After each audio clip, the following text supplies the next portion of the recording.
Arkas, nyaman merencanakan, aman melaporkan.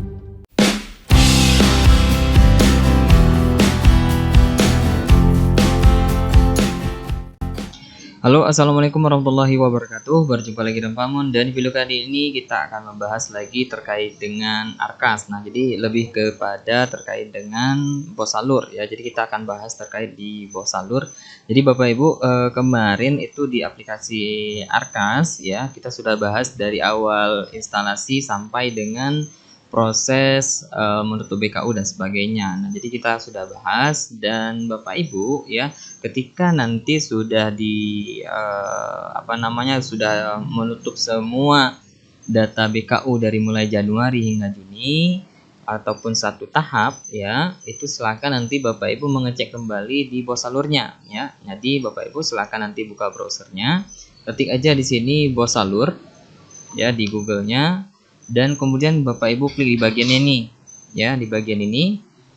Nah, kemudian nanti klik di bagian sekolahnya ya, klik di bagian sekolahnya, kemudian klik di bagian login SSO Dapodik, kemudian silakan login dengan akun Dapodiknya ya, silakan login dengan akun Dapodiknya. Setelah itu klik masuk. Nah, nantinya Bapak Ibu ya, di bagian ini Bapak Ibu klik di bagian dashboard, dan kemudian di bagian laporan sekolah ya, di bagian laporan sekolah. Tapi sebelum itu kita ke beranda dulu, kita jelaskan sedikit tentang ini.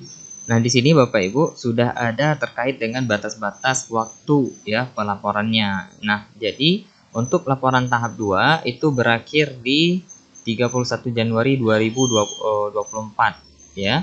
Dan kemudian untuk laporan tahap 2 itu berakhir di 31 bulan 7 ya. Jadi ada waktu 1 bulan lagi untuk menyelesaikan. Nah, kemarin yang di tanggal 25 itu adalah dia tanggal T2G1 ya. Artinya itu adalah tahap 2 untuk gelombang pertama bagi yang siap di tanggal 25 ya. Jadi nantinya juga di Januari di tahap pertama juga seperti itu di Desembernya. Jadi ada istilahnya T1 G1 ya, tahap pertama G gelombang pertama. Jadi sesuai amalan ya. Jadi Bapak Ibu kalau yang selesai BKU kemarin di tanggal 25 itu bisa jadi dia menjadi antrian yang gelombang pertama ya. Jadi seperti itu. Nah, kemudian nanti Bapak Ibu klik di bagian laporan sekolah ya, di laporan sekolah. Nah, jadi nantinya Bapak Ibu rekapannya itu akan masuk kemari ya. Rekapannya itu akan masuk di sebelah sini ya, di bagian ini tahap pertama ya. Tanggal lapornya ini sesuai dengan rekam jejak Bapak Ibu terakhir menutup BKU ya, dan kemudian ini batas lapornya, dan kemudian ini tanggal penerimaannya. Jadi Bapak Ibu kemarin kalau mau lihat saya masuk enggak ya di gelombang pertama ya, ataupun saya termasuk enggak ya yang menutup BKU di bawah tanggal 25, itu bisa lihat di tanggal laporannya ya, di tanggal laporannya di bagian ini ya Bapak Ibu. Nah, jadi nantinya Bapak Ibu juga bisa melihat di bagian ini ya. Nah, jadi Bapak Ibu bisa juga melihat terkait dengan kapan Bapak Ibu menutup BKU yang terakhir ya. Dan juga jangan lupa untuk klik perbarui data BKU-nya ya ketika akan menutup BKU per bulannya.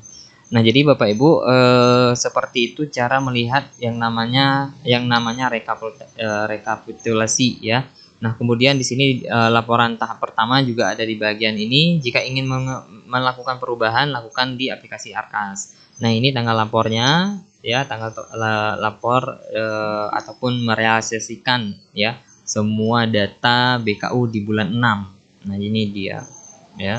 Jadi kapan terakhir Bapak Ibu melakukan penutupan, jadi akan terekam Bapak Ibu ya di bagian ini. Nah, ini tanggal perbaikannya yang terakhir ya. Jadi kapanpun Bapak Ibu melakukan perbaikan di BKU ya atau realisasi, itu akan tercatat di bagian ini. Nah, kemudian nanti dana penerimaannya seperti ini rinciannya, dan nanti akan ada rincian-rincian kemana saja ya. Dan untuk sekedar informasi Bapak Ibu, terkait dengan data NPWP ini silakan diisikan di bagian ini ya. Nah, di sini sudah ada kalau sekolah negeri itu NPWP dinas, kalau submitnya ada di Bupetnya, kemudian di submitnya. Nah, ini dia contohnya ya Bapak Ibu. Nah, ini Bapak Ibu bisa klik di bagian contoh data. Nah, ini dia nomor submit organisasi ya. Nah, jadi nomor organisasi. Nah, kalau yang yayasan dia nomor NPWP-nya yayasan ya. Jadi sini sudah disebutkan jika swasta jika tidak ada NPWP sekolah ya, itu gunakan NPWP yayasan. Tapi kalau yang yang swastanya dia ada mempunyai NPWP sekolah ya, semacam lembaga ya, bukan yayasan, itu masukkan NPWP lembaganya ya. Jadi seperti itu. Tapi kalau memang lembaganya itu ada NPWP ya, itu masukkan di bagian ini ya. Nah, jadi isikan, nanti klik ubah ya. Itu saja sih terkait dengan cara melihat rekapan status laporannya Bapak Ibu ya. Nah, jadi di sini waktu hari ini ya, ini waktu tanggal 2 bulan 7 saya login ya. Ini saya login di bagian ini. Nah, ini waktu hari ini penggunaannya dan penerimaannya. Jadi sebesar penerimaan maka sebesar penggunaannya. Jadi terrealisasi semua di BKU ya. Nah, jadi Bapak Ibu silakan nanti cek lagi ya terkait dengan tanggal lapornya tanggal berapa ya. Jadi kalau memang nanti di bawah tanggal 25 atau di atas tanggal 25, berarti Bapak Ibu kemungkinan tidak masuk dalam penyaluran tahap 2 di gelombang pertama ya, karena itu untuk penyaluran tahap pertama tahap kedua ya, tahap kedua gelombang pertama ya, T2G1 ya, diikutinya seperti itu. Oh ya, mungkin ada yang bertanya nanti ini Pak Mun, kemarin saya masih ada pajak ya Pak Mun, ketika saya tutup di bawah tanggal 25. Nah, belum saya selesaikan, kebetulan hari ini di tanggal 2 bulan Juli saya selesaikan pajaknya. Apakah saya terhitung tetap menutup di tanggal 2 ataupun di bawah tanggal 25 ya. Jadi itu tetap terhitung kapan Bapak Ibu melakukan realisasi BKU-nya ya, kapan mencatat BKU-nya. Kalau memang BKU-nya selesai walaupun pajaknya itu belum terlapor, itu tetap dia masuk ke dalam sudah merealisasikan di bagian ini ya, sudah melapor di bawah tanggal 25. Jadi seperti itu ya Bapak Ibu.